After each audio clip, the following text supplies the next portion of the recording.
மது என்பது ஒரு அரக்கன். அதை குடிக்காதே என்றால் யாரும் கேட்க மாட்டார்கள். புகையிலையை உபயோகிக்காதே, அதுவும் ஒரு அரக்கன் என்றால் யாரும் கேட்க மாட்டார்கள். பான் பராக் போடாதே, அதுவும் ஒரு அரக்கன் என்றால் யாரும் கேட்க மாட்டார்கள். கெட்ட காரியங்களை செய்யாதே, நல்ல ஒழுக்கத்துடன் வாழ் என்று சொன்னால் அதையும் யாரும் கேட்க மாட்டார்கள். எனக்கு கஷ்டம், கொஞ்சம் பணம் கொடுங்கள் என்றாலும் அதையும் யாரும் காது கொடுத்து கேட்க மாட்டார்கள். எனக்கு ஒரு பிரச்சனை, நீங்கள் தீர்த்து வைப்பீர்களா என்றால் அதையும் யாரும் காது கொடுத்து கேட்க மாட்டார்கள். யாரும் இரண்டு பக்கமும் நடிப்பார்கள்.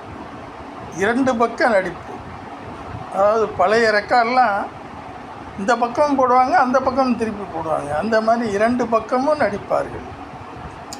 அதனால் உலகத்தில் நம் கஷ்டத்தை நாம் தீர்த்து கொள்ள வேண்டும், நம் பிரச்சனையை நாம் தீர்த்து கொள்ள வேண்டும்.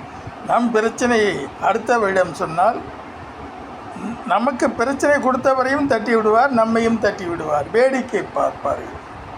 இந்த உலகத்தில் நீயே வாழ கற்றுக்கொள். இந்த உலகத்தில் நீயே சிறந்தவனாக வாழ கற்றுக்கொள்.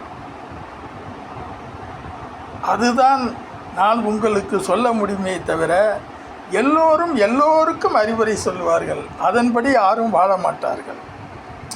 அறிவுரை சொல்வது என்பது எளிதான விஷயம், அதை கடைப்பிடிப்பது என்பது அரிதான விஷயம்.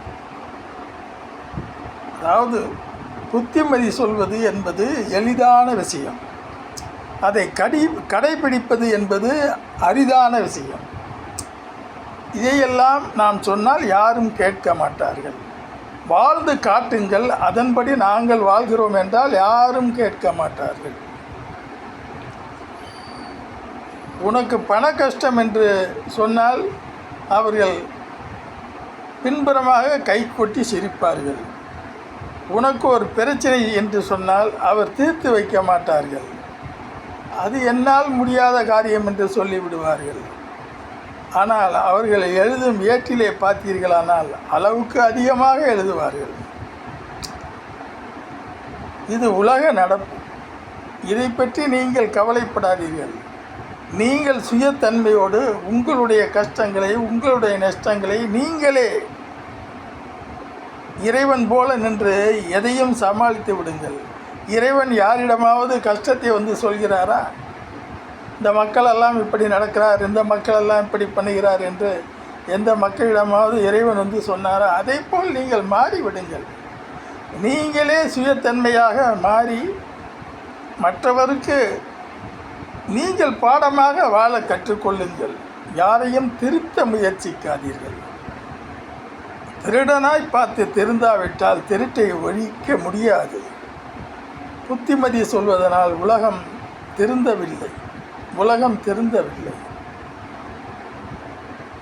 புத்திமதியை எழுதுவது எளிது, ஆனால் அதை கடைப்பிடிப்பது மிகவும் கஷ்டம். அதனால் யாரும் நான் சொல்வதை கேட்க மாட்டார்கள்.